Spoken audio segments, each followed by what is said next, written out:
வணக்கம். நான் astrology professor doctor Vimalan. ஒரு சாமியாரின்னு சொல்லிட்டு இருக்கவரு ஒருத்தர் பேசிட்டு இருந்தார்.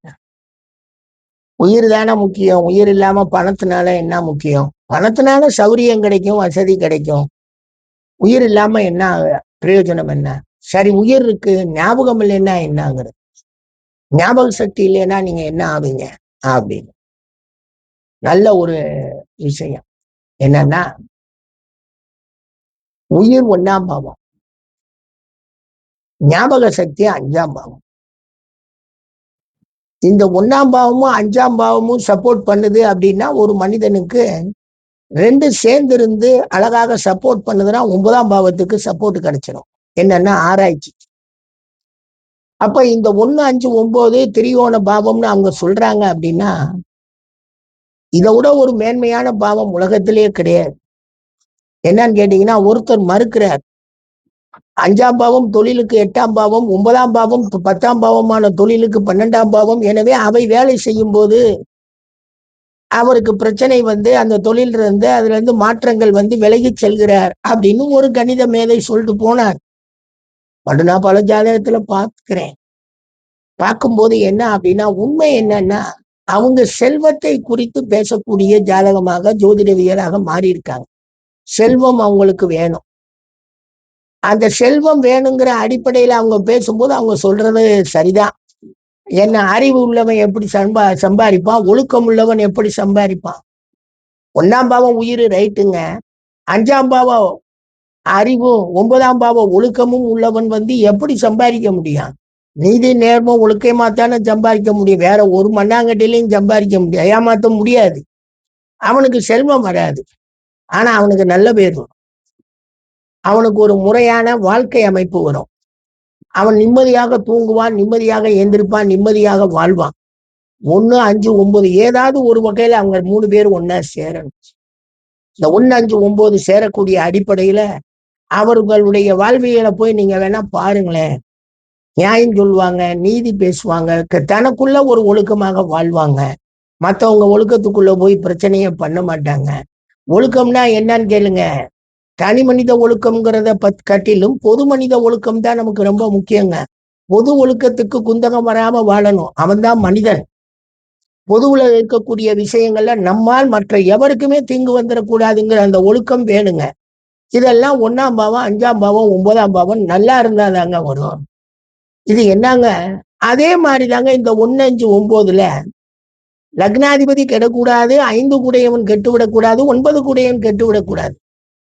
எல்லாமே அறிவு சார்ந்து, ஒழுக்கம் சார்ந்து, ஞாபக சக்தி அப்படிங்கிறப்ப 5ஆம் பாவத்தினுடைய ஞாபக சக்தி எந்த அளவுக்கு தெரியுங்களா மனிதர்களை உயர்த்துது. எவ்வளவோ விஷயங்களை படிக்கிறாங்க. படிக்கிறப்ப 5ஆம் பாவத்தினுடைய தன்மை அவங்களுக்கு சப்போர்ட் பண்ணிருச்சுன்னா, அவங்க மேலோட்டமா பார்த்திருந்தாலும் அதை ஆழ்ந்து வைத்துக் கொண்டு அழகாக அதை ஞாபக சக்தியில வச்சிருக்கிறப்போ 9ஆம் பாவத்தினுடைய அந்த தூண்டுதல் இருக்கும்போது அதவே அவங்க ஆய்வு செய்யறாங்க. ஒண்ணுக்கு மேல ஒண்ணுக்கு மேல ஒண்ணுக்கு மேல. நான் ஒரு சின்ன ஒரு மனசுக்குள்ள நினைச்சு பார்த்தேன். அதாவது சமண கோயில்களை அத்தனையும் அடிச்சு நொறுக்கிட்டு சமண ஜெயின்களை இருக்கக்கூடிய மகாவீர், பார்ஸ்நாத், சுமதிநாத், சந்திரபிரபா, ரிஷப் தேவர், ஆதிநாத் போன்ற அந்த ஜெயின்கள் சிலைகளை பூரா எடுத்து வெளியே போட்டுட்டு அங்க போய் அது இருந்த இடத்துல போய் லிங்கம் வைக்கிறாங்களே. அதாவது கடவுளர்களை மனிதர்கள் மாதிரிதான் அவங்க கடவுளை பின்னாடி வந்து அது அந்த லிங்கம் கிடையாது, இப்படித்தான் இருப்பாங்கன்னு மதுரையில இன்மையில் நன்மை தருவான்னு ஒரு கோயில் இருக்குங்க. அதுல போய் பாத்தீங்கன்னா சிவன் சிலையும் பார்வதி சிலையுமே இருக்கும். அது மாதிரி பின்னாடி அதை கொண்டு வந்துருவாங்க, மனித ரூபத்துல கொண்டு வந்துருவாங்கன்னு வைங்க. ஆனா இதை ஏன்டா வச்சாங்க? இந்த லிங்கத்தை ஏன் வைக்கிறாங்க? இது என்ன குறி? இந்த குறி வழிபாடு என்ன? ஒவ்வொருத்தவங்க அது ஒவ்வொன்றா சொல்லுவாங்க. அது வந்து யோனி வழிபாடு, அந்த வழிபாடு, அது அப்படி இப்படின்னு பின்னாடி அதுக்கு நிறைய விளக்கம் போட்டாங்க. நிறைய விஷயங்கள் வந்துருச்சு. ஆனா தொடக்கத்துல கோயில் சைவத்துல இருந்து கோயில் கிடையாது. சைவத்துக்கு கோயில் எல்லாம் அது சமண கோயிலுக்கு தான் இவங்க போய் அந்த சிலையை அகற்றிட்டு இந்த கோயிலை வச்சு இவங்க இந்த லிங்கத்தை வச்சாங்க. பின்னாடி அது வணக்க முறைக்கு சிவன் வணக்க முறையாக மாறி சைவமா மாறி செழித்தோங்கக்கூடிய தமிழன் கண்டுபிடிச்ச ஒரு மிகப்பெரிய ரிலீஜனா அது மாறுது. ஒரிஜினல் தமிழர் கண்டுபிடிச்ச ரிலீஜன் அந்த சைவம். அப்பதான் அந்த சிந்தனை நமக்கு இந்த 5, 9 தொடர்புகள்ல இங்க ஏன் லிங்கம் வரணும்? அங்க ஒரு சமண ஜெயின் மனித ரூபத்துல உட்கார்ந்து இருந்ததை 7 நூற்றாண்டுகள் வணங்கியிருக்காங்களே, அந்த வணங்கின சிலையை அடிச்சு தூக்கி போட்டுட்டு இவங்க ஏன் இந்த லிங்கத்தை கொண்டு வந்து வச்சிருக்கணும்? ஒரு முரண்பாடான அமைப்பு. லிங்க வழிபாடு எல்லாம் அதுக்கு முன்னாடி எல்லாம் இருந்திருக்குன்னு இந்த சிந்து சமவெளி அதுல எல்லாம் சொல்லலாம், அதெல்லாம் இருக்கலாம், அது தெரியல. ஆனா தமிழன் கொண்டு வந்து இதை வைக்கிறானே, அது வரைக்கும் இங்க கோயில் கிடையாது. 7ஆம் நூற்றாண்டு வரைக்கும் இங்க ஒன்றும் பெரிய கோயில் எல்லாம் சைவ கோயில் எல்லாம் கிடையாது. இருக்கக்கூடிய சமண கோயில இவங்க சமணரை தூக்கி வெளியே போட்டுட்டு அங்க கொண்டு போய் இந்த லிங்கத்தை வைக்கிறாங்களே, எதுக்காக வச்சிருப்பாங்க? ஏன் இந்த அடிப்படையில வைக்கணும்? ஒரு ஆண் உருவத்திலே கொண்டு போய் வச்சிருக்கலாமே, ஏன் வைக்கலன்னு ஒரு சிந்தனையாக பார்க்கிறேன். அப்படி பார்க்கும்போது ஒருவேளை அவங்களை அசிங்கப்படுத்துறதுக்காக, அவங்க வந்து பெரிய பெரிய கடவுளா வணங்கினதை ஒருவேளை அசிங்கப்படுத்துறதுக்காகவும் வச்சிருக்கலாம். இல்லாட்டினா பிறப்பின் தன்மையே இப்படித்தான், இந்த பிறப்பின் கர்த்தா, இந்த உலகத்தின் பிறப்பின் கர்த்தாவே இந்த லிங்க அடிப்படை தான் சொல்லியும் வச்சிருக்கலாம். ஏதோ ஒரு கூற்று, அங்கிட்டு பார்த்தா அப்படி இங்கிட்டு பார்த்தா ரெண்டு ஒண்ணு, ஒரு இருமை கொள்கைன்னு ஒண்ணு இருக்கு இல்லையா? இருமை கொள்கைன்னு இருக்கப்போ ஒண்ணு அவங்கள துன்பப்படுத்துறதுக்காகவும் இருக்கலாம். இவ்வளவு நாள் நம்ம சமணர் மகாவீர் இருந்த இடத்துல இந்த லிங்கம் இருக்கேன்னு சொல்லி அவங்க துன்பப்பட்டிருக்கலாம். இவங்க என்ன பண்ணிட்டாங்க, அச்சர லிங்கமாக அதை ஆக்கி அதை ஆதி சிவனா மாத்தி அழகாக வழிபாடு செய்யக்கூடிய அடிப்படையில அவங்க இவங்களும் உருவாக்கி இருக்கலாம். ஏன்னா பிறப்புக்கு கருத்து ஆணுன்னு சொல்லக்கூடிய அடிப்படை, அந்த இதுல அவங்க உருவாக்கி இருக்கலாம். அப்ப பாக்குறப்ப இந்த 1, 5, 9 ரொம்ப அட்டகாசமாக வேலை செய்யுது. 1 உயிர் இருக்கணும், 5 ஞாபக சக்தி இருக்கணும், 9 அந்த ஞாபக சக்தியை கொண்டு அதை ஆய்ந்து அறிந்து 2வையும் சொல்லணும், 2 முடிவையும் சொல்லணும். ஒரே முடிவு சொல்லிட்டு போறதுக்கெல்லாம் கிடையாது. 2 முடிவு எப்பயுமே வரும், 2ஐயும் சொல்லிட்டு போவான்.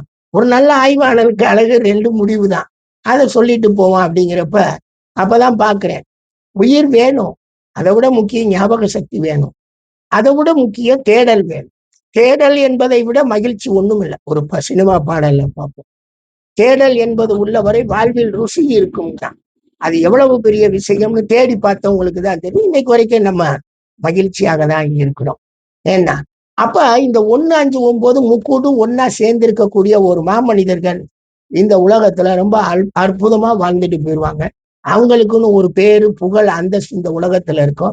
அவங்க உயிரோட இல்லாட்டினாலும் அவர்கள் செய்த செயல்களுடைய அடிப்படையில் அவர்கள் உயர்ந்தோர்களாகவே தான் இருப்பாங்க. அந்த உயர்ந்தோர் அப்படிங்கிறதுக்கு ஒரு காரணமாக உங்களுக்கு சொல்றது இந்த 1, 5, 9 இந்த 3ம் இருந்து அவர்கள் இணைந்து இந்த உலகத்தில் அவங்க வாழ்றாங்க. அப்படின்னா வாழ்ந்து சென்றாங்கன்னா நல்லா இருப்பாங்க. இது கெடவே கூடாது. அவங்களுக்குள்ளேயே இருக்கிறது, இணைந்து இருப்பது, அந்த 1, 5, 9 எல்லாம் சேர்ந்து உள்ள 5, 9 சேர்ந்து போய் 5ல இருக்கிறது, 1, 9 சேர்ந்து 5ல இருக்கிறது, அல்லது 3 பேரும் சேர்ந்து 1, 5, 9ல இருக்கிறது. இப்படி எப்படி வேணாலும் அவங்க இருக்கலாம். இந்த பாவத்துக்குள்ளே இருக்கணும், மற்ற பாவத்துக்குள்ள போயிடக்கூடாது. மற்ற பாவத்துல போறதுன்னா அவங்களுக்கு வாழ்வியல் பயன்பாட்டுக்கு செல்வம் தேட வேண்டிய சூழ்நிலையில் சில பொய்க்கூற்றுகள், சில ஒழுக்க அமைப்புகளில் மாற்றக்கூடிய தன்மைகள் அப்படிங்கிறதெல்லாம் வரும். படி இந்த 1, 5, 9ங்கிறது அற்புதமான பாவம். நன்றிங்க, நன்றிங்க.